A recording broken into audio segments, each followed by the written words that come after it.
Assalomu alaykum. Efirda Bor Gap Podcast YouTube kanali. Futbol olamidagi eng so'nggi yangiliklarni biz bilan kuzatib boring.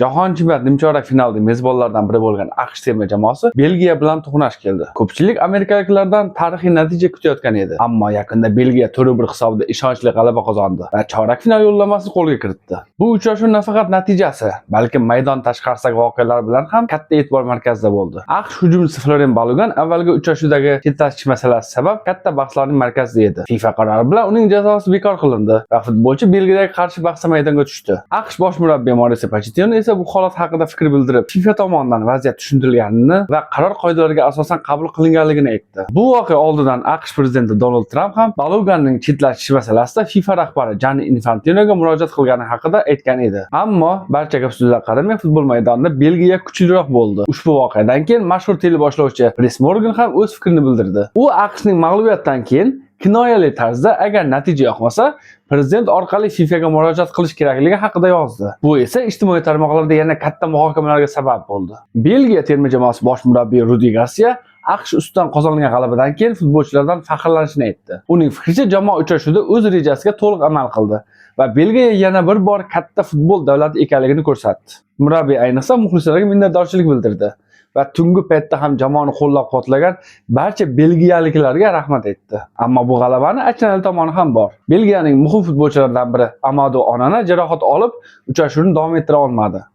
Rudi Garcia bu jarohat jiddiy bo'lishi mumkinligini aytdi. Angliyalik yarim himoyachi Declan Rice Arsenal bosh murabbiyi Mikel Arteta jahon chempionatida qatnashayotgan futbolchilarga shaxsan qo'ng'iroq qilganligini aytdi. Arteta nafaqat Rice'ni, balki bu turnirda kurashni davom ettirayotgan barcha Arsenal futbolchilarini qo'llab-quvvatlagan. Rice esa hazil tariqasida Artetaga: "Murabbiy, siz aslida Mikel Merino va David Rayaga ko'proq murosa qilayotgan bo'lsangiz kerak. Axir siz ispaniyaliksiz" deganligini aytdi. Bu kichik voqea ham futbolchilar va murabbiylar o'rtasidagi iliq munosabatni ko'rsatib berdi. Jahon chempionatida bugun nimchorak finalning so'nggi bahslari bo'lib o'tadi. Bugun ikki uchrashuvdan keyin chorak final ishtirokchilari to'liq aniqlanadi. Argentina Misr, Shveysariya Kolumbiya.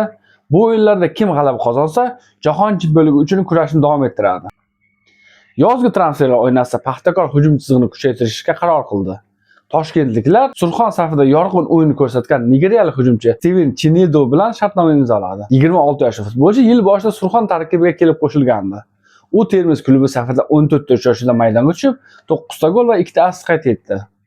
Uning samarali o'yini Paxtakor e'tiborini tortdi va endi futbolchi faoliyatining Toshkent klubida davom ettiradi. Endi esa yana bir katta yangilik. Yosh futbolchi Jahongir O'rozov bilan bog'liq.